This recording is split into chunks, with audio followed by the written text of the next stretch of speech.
সাম্রাজ্যবাদীদের কথায় নাচা পুতুলদের বিরুদ্ধে সোচ্চার হওয়া ইব্রাহিম কি আফ্রিকার নতুন রক্ষাকর্তা? নিজের দেশ বুরকিনা ফাসো তো বটেই, আফ্রিকার অন্যান্য দেশেও ঈর্ষণীয়ভাবে জনপ্রিয়তা পাচ্ছে ক্যারিশমেটিক নেতা ইব্রাহিমের। এমনকি তার দিকে নজর রাখছে আমেরিকা, রাশিয়া, ফ্রান্সের মতো তাবড় দেশও। এক, গায়ের রং চাপা, পেটানো চেহারা, উচ্চতা 6 ফুটেরও একটু বেশি, পরনে সবসময় থাকে কমলা রঙের জংলাছাপ পোশাক, মাথায় টকটকে লাল রঙের টুপি, বয়স মাত্র 37। এই বয়সে আফ্রিকা কাঁপাচ্ছেন বুরকিনা ফাসোর সামরিক শাসক ক্যাপ্টেন ইব্রাহিম ত্রাওরে।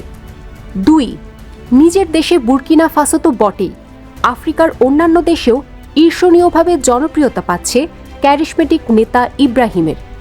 এমনকি তার দিকে নজর রাখছে আমেরিকা, রাশিয়া, ফ্রান্সের মতো তাবড় দেশও।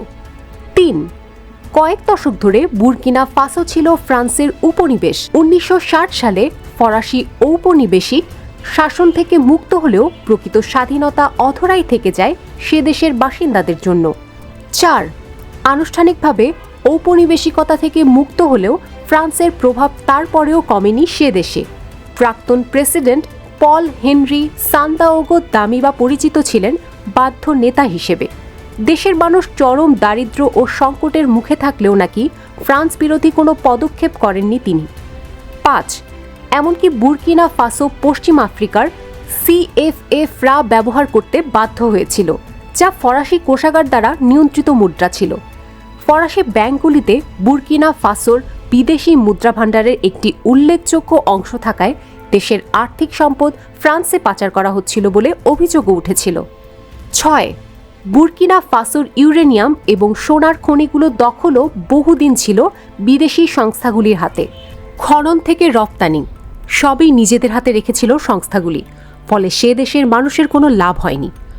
7, মনে করা হয় দীর্ঘদিন ধরে পরিক্রমা থেকে শুরু করে স্বাস্থ্য, শিক্ষার মতো মৌলিক অধিকার থেকেও বঞ্চিত হচ্ছিলেন বুরকিনা ফাসোর সাধারণ মানুষ। অভিযোগ উঠেছিল বুরকিনা ফাসোর মানুষের জীবনযাপন উন্নত করার ক্ষেত্রে খুব কম আগ্রহ ছিল দামিবার, বরং তার আগ্রহ বেশি ছিল ফরাসি স্বার্থকে জিইয়ে রেখে নিজের পকেট ভরানোয়। 8, এরপরেই একসময়ের নিরুপদ্রব বুরকিনা ফাসো অশান্ত হয়ে উঠতে শুরু করে। 2015 সাল থেকে পরবর্তী কয়েক বছরে অসংখ্য সংঘর্ষে বহু প্রাণহানি ঘটে। অন্তত 5.5 লক্ষ মানুষকে অন্যত্র সরিয়ে নেয় রাষ্ট্রপুঞ্জের শান্তি বাহিনী। এরপর সে দেশে সেনা অভ্যুত্থান হয়। 9, বুরকিনা ফাসোর অন্ধকার অধ্যায়ে আশার আলো জাগান সেনাকর্তা ইব্রাহিম। একজন তরুণ এবং প্রগতিশীল নেতা হিসেবে গ্রহণযোগ্যতা তৈরি হয় তার। 2022 সাল থেকে বুরকিনা ফাসোর অন্তর্বর্তীকালীন প্রেসিডেন্ট হিসেবে দায়িত্ব পালন করছেন ইব্রাহিম। 37 বছর বয়সী ইব্রাহিম বর্তমানে বিশ্বের দ্বিতীয় সর্বকনিষ্ঠ রাষ্ট্রপ্রধান। 10, দেশের পাশাপাশি আফ্রিকার অন্যান্য জায়গাতেও সমান সমাদৃত তরুণ নেতা ইব্রাহিম।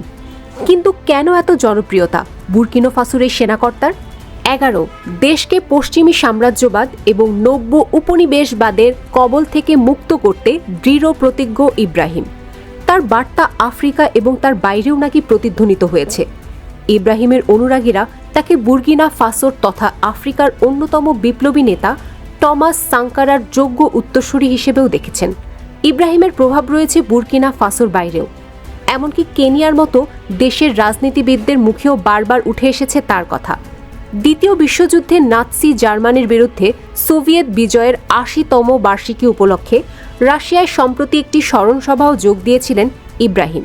2023 সালে রাশিয়া আফ্রিকা শীর্ষ সম্মেলনে আফ্রিকার নেতাদের সাম্রাজ্যবাদীদের কথায় নাচা পুতুলের মতো আচরণ বন্ধ করার বার্তা দিয়েছিলেন ইব্রাহিম। সেই বার্তার মাধ্যমে আফ্রিকার বাকি দেশগুলির দৃষ্টি আকর্ষণ করেন বুরকিনা ফাসোর তরুণ নেতা। রাশিয়ার সংবাদ মাধ্যম ইব্রাহিমের সেই ভাষণ ব্যাপকভাবে প্রচার করেছিল। এরপরেই হইচই পড়ে যায়। আফ্রিকার মানুষদের কাছে ইব্রাহিমের ভাবমূর্তিকে আরও দৃঢ় করে তুলছিল তার সেই ভাষণ। 2022 সালে অভ্যুত্থানের মাধ্যমে ক্ষমতা দখলের পর প্রাক্তন ঔপনিবেশিক শক্তি ফ্রান্সকে ছেড়ে রাশিয়ার সঙ্গে একটি শক্তিশালী জোট করেন ইব্রাহিম। রুশ আধা সামরিক বাহিনী মোতায়েন করার পরিবর্তে দেশের রাষ্ট্রীয় মালিকানাধীন খনি সংস্থা তৈরিতে রাশিয়ার সাহায্য চান। এমনকি রুশ খনি সংস্থাকে অনুরোধ করেন দেশের মানুষকে কাজ শেখানোর বন্দোবস্ত করে দিতে। বুর্কিনা ফাসোর খনিজ সম্পদ থেকে লাভবান হওয়া নিশ্চিত করার জন্য ইব্রাহিম ইতিমধ্যে একটি স্বর্ণ শোধনাগার তৈরি করেছেন সে দেশে। বুর্কিনা ফাসোর ইতিহাসে প্রথমবারের মতো জাতীয় স্বর্ণভাণ্ডার তৈরি করেছেন তিনি।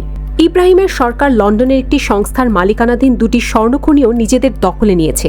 আরও বিদেশি মালিকানাধীন খনি নিয়ন্ত্রণে নেওয়ার পরিকল্পনা করছে দেশটি। ফলে নিঃসন্দেহে ইব্রাহিমকেই এখন আফ্রিকার সবচেয়ে জনপ্রিয় নেতা হিসেবে দেখছেন দেশের মানুষ। বুর্কিনা ফাসোর জনগণের কাছে পবিত্রতায় পরিণত হয়েছেন তিনি। সমাজ মাধ্যমেও তার সেই জনপ্রিয়তা ফুটে উঠেছে।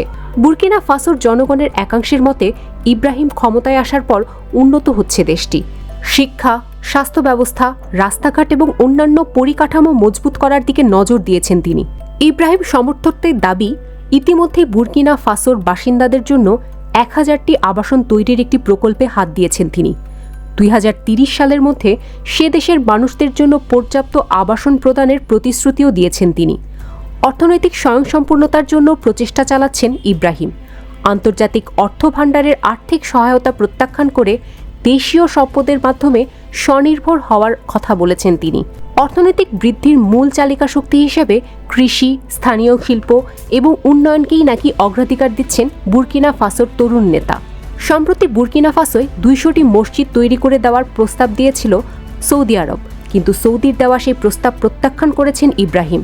মসজিদের পরিবর্তে দেশটিতে স্কুল, হাসপাতাল তৈরি এবং কর্মসংস্থান তৈরি করতে পারে এমন ব্যবসায় বিনিয়োগের আহ্বান জানিয়েছেন। ইব্রাহিম যুক্তি দিয়েছেন, বুর্কিনা ফাসোয় ইতিমধ্যে পর্যাপ্ত সংখ্যক মসজিদ রয়েছে, এর মধ্যে অনেকগুলি এখনও অব্যবহৃত। তিনি এমন সব প্রকল্পের প্রয়োজনীয়তার কথা তুলে ধরেছেন যার ফলে সরাসরি উপকৃত হবেন বুর্কিনাবাসীরা। তার এই সিদ্ধান্তের পর সে দেশের জনগণের মধ্যে ইব্রাহিমকে নিয়ে চর্চা আরও জোরদার হয়েছে। ইব্রাহিমের জনপ্রিয়তা সত্ত্বেও পশ্চিমী শক্তিগুলো অবশ্য তার নেতৃত্বের ধরন কর্তৃত্ববাদী এবং বিতর্কিত বলে তকমা দিয়েছে। পাশাপাশি 10 বছরের ইসলামপন্থী বিদ্রোহ দমন করার প্রতিশ্রুতি পূরণ করতেও ব্যর্থ হওয়ার কালি লেগেছে ইব্রাহিমের উর্দিতে। পাশাপাশি অনেকেই অভিযোগ তুলছেন, জনপ্রিয়তা বাড়িয়ে তুলতে সমাজ মাধ্যমের অপব্যবহার করছেন ইব্রাহিম। তাকে বড় করে দেখানোর রাশি রাশি ভুয়ো পোস্ট ছড়ানো হচ্ছে নেট মাধ্যমে। সংবাদ মাধ্যম এবং তার সঙ্গে ভিন্নমত পোষণকারীদেরও দমন করার অভিযোগ উঠেছে ইব্রাহিমের সরকারের বিরুদ্ধে। অভিযোগ উঠেছে, সমালোচকদের যুদ্ধে পাঠিয়ে শাস্তি দিচ্ছেন বুর্কিনা ফাসোর শাসক। অনেকে এও দাবি তুলছেন, দেশের স্বার্থের চেয়ে তার এবং সেনার স্বার্থ সুরক্ষার জন্যই বুর্কিনা ফাসোর সোনা ব্যবহার করেছেন ইব্রাহিম। আফ্রিকা নিয়ে আরও সব অজানা তথ্য জানতে আমাদের সাথে থাকুন। সাবস্ক্রাইব করুন ডার্ক লুপ, আর সাথে শেয়ার এবং বেল আইকন চাপতে ভুলবেন না।